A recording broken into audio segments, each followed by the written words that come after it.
Kalau rumah tangga itu di dalam Islam adalah ajang pahala yang paling besar. Kata ulama, tidak ada dalam Islam ibadah yang umurnya dan panen pahalanya sebesar rumah tangga. Karena mulai akad nikah sampai cucu turun-temurun semuanya pahala. Mulai akad nikah kita sudah naik di atas sebuah bahtera. Bahtera ini namanya rumah tangga.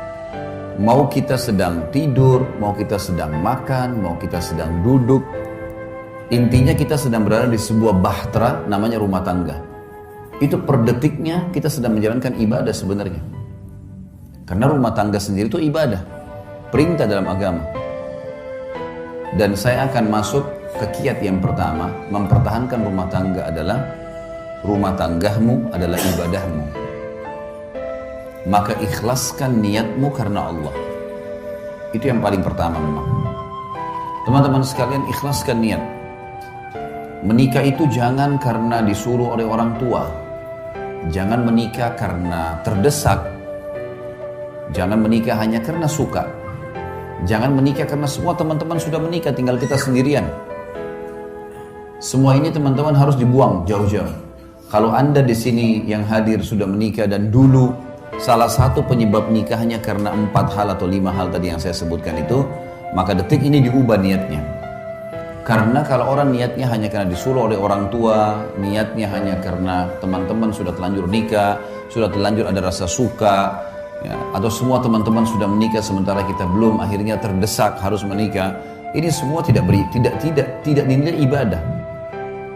Memang harus diniatkan, saya menikah karena perintah Allah dan Rasulnya. Sebagaimana kalau saya sholat karena perintah Allah dan Rasulnya. Sebagaimana kalau saya puasa Ramadan karena perintah Allah dan Rasulnya. Saya haji dan umrah karena perintah Allah dan Rasulnya. Coba bayangkan kalau ada orang pergi haji, tujuannya dari awal niatnya adalah belanja. Misal, nanti kalau saya di Mekah saya mau belanja ini, saya mau belanja itu. Kalau saya di Madinah mau beli ini dan seterusnya. Dicampur baur antara niat ibadahnya sama niat belanjahnya. Bahkan ada orang karena niatnya belanja, pada saat umroh buru-buru mau selesaikan. Gak dinikmati tawafnya, gak dinikmati sa'inya, gak dinikmati zikirnya, doanya, buru-buru. Bagaimana selesai, masuk pasar belanja. Beda dengan orang dasarnya niatnya ibadah. Orang kalau niat ibadah Bapak Ibu sekalian, maka semua jadi mudah. Saya kasih contoh. Kalau ada orang pergi haji, niatnya ibadah, haji itu capek loh. Berangkat dari Jakarta saja misalnya ke Jeddah 9 jam. Belum masuk ke Mekah sejam 2 jam sampai di hotel. Belum kita harus tinggal di Mina, di kemah, jumrah, panas matahari, desak-desakan sama orang. Kemudian juga ada Muzdalifah, ada Arafah. Paket. Capek sebenarnya, letih. Gitu kan? Setiap azan kita langsung ke masjid, walaupun jarak hotelnya jauh. Tapi subhanallah, orang kalau niatnya ibadah, pulang haji ditanya, Bapak Ibu yang sudah capek nih, sudah 40 hari di sana, 30 hari di sana, tanya mau haji lagi nggak? Pasti jawabannya mau.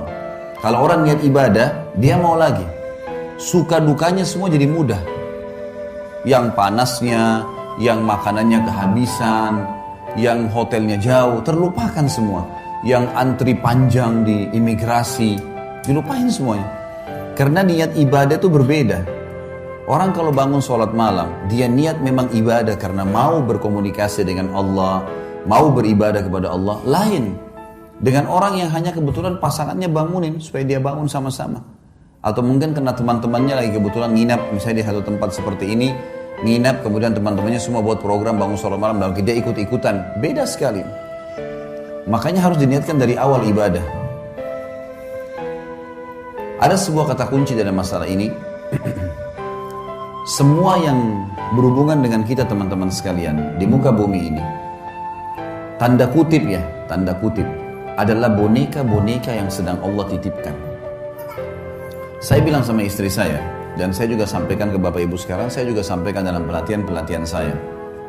Kalau kamu, saya bilang sama istri saya, adalah titipan Allah kepada saya.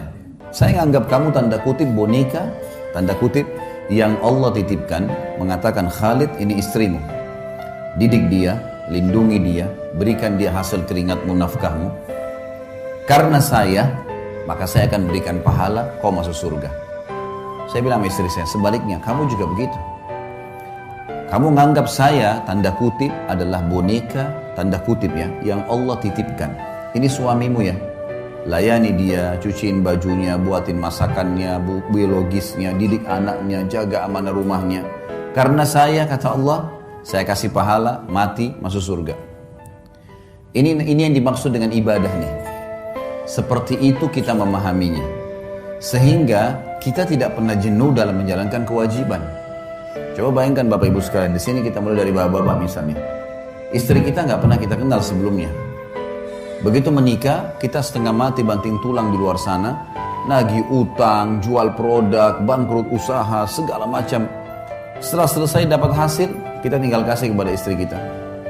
Dia yang makan, dia yang beli baju, dia yang menikmatinya.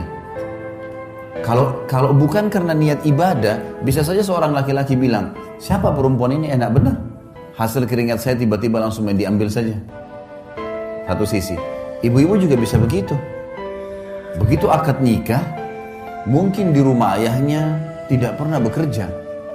Tiba-tiba menikah, laki-laki yang tidak dikenal, cuciin bajunya, siapin sarapannya, layani biologisnya, segala macam. Hamil anaknya dia, spermanya dia.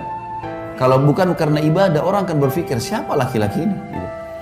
Makanya sering terjadi pertengkaran-pertengkaran dalam rumah tangga kadang-kadang dengan hal-hal yang kecil saja. Karena memang dari awal bukan niatnya ibadah. Kalau ibadah pasti akan berbeda.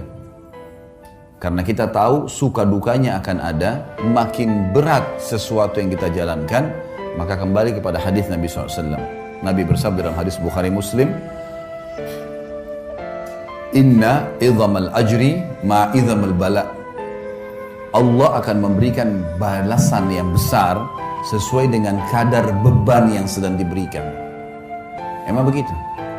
Beda pahalanya orang pergi sholat musim dingin, susah sekali kalau mungkin di negara Eropa yang lagi musim salju dingin, dengan orang yang pergi sholat cuaca lagi enak, ada cobaannya, lebih besar pahalanya.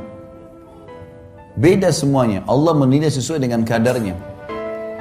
Kita menikah, ada cobaan, ada ipar, ada tetangga, ada mertua, mungkin ada cobaan-cobaan dari mereka.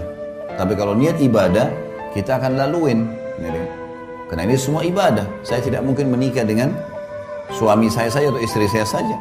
Tapi saya juga tanda kutip menikah dengan keluarga mereka nih. Tidak mungkin dihapus status orang tuanya. Makanya banyak orang kalau tidak niat ibadah, mertuanya kalau datang, mungkin karena mertuanya cerewet misalnya, maka dia menganggap tidak usah datang deh. Bahkan tidak mau ikut sama suaminya atau sama istrinya kalau mengunjungin mertua. Bagaimana caranya kita hapus status mertua itu, status orang tua dari pasangan kita? Nggak mungkin. Bagaimana caranya kita hapus status saudaranya yang merupakan ipar kita? Selamanya itu status nggak bisa dihapus.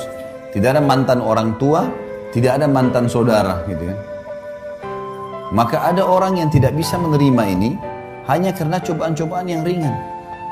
Permasalahannya karena dia tidak jadikan ibadah. Mertua cerewet, ya sudah, konsekuensinya. Cobaan sedang ada, sederhana dalam Islam, sabar. Terima sabar.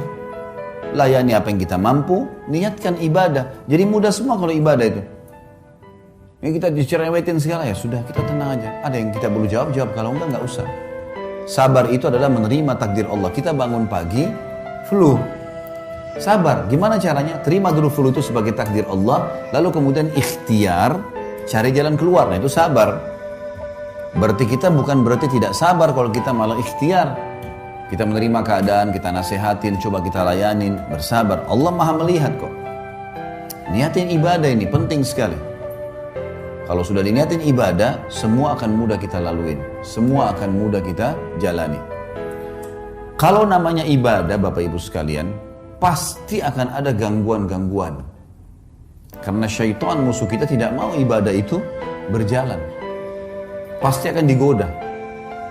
Ingat sabda Nabi SAW dalam hadis sahih, iblis, pemimpin syaitan, memiliki singgasana di lautan. Memiliki singgasana di lautan. Setiap hari anak cucunya melapor. Saya baru membuat orang bertengkar, saya baru membuat orang berzina, saya baru membuat orang minum khamr dan seterusnya.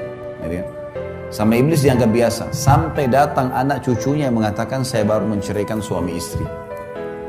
Kalimat ini membuat apa? Iblis mengambil cucunya tadi yang melapor menceraikan suami istri, didudukkan di sebelah singgasananya, diberhentiin tugas. Artinya ini prestasi tertinggi. Sampai ulama mengatakan, kalau di luar rumah kita digoda dengan 10 syaitan, maka dalam rumah bisa 1000 syaitan. Bisa saja, mungkin karena istri terlambat buatin minuman, sudah cukup si suami marah, meninggalkan rumah dan tidak ngomong 2 hari. Bisa saja, suami lupa memberikan pesanannya istri, sudah cukup untuk bertengkar, 2 hari nggak ngomong, bahkan sudah bisa mengucapkan kalimat cerai. Godaan syaitan besar, karena ini ibadah. Kita kalau mau bangun sholat malam digoda sama syaitan, kok masih ngantuk, kok masih begini, kok masih begitu. Ya, kita harus bisa melawan itu. Karena syaitan hanya seorang marketing yang menawarkan produk dia, yaitu tinggalkan ibadah. Itu produknya, bagaimana dia bisikkan segala macam hal supaya kita tidak melakukannya.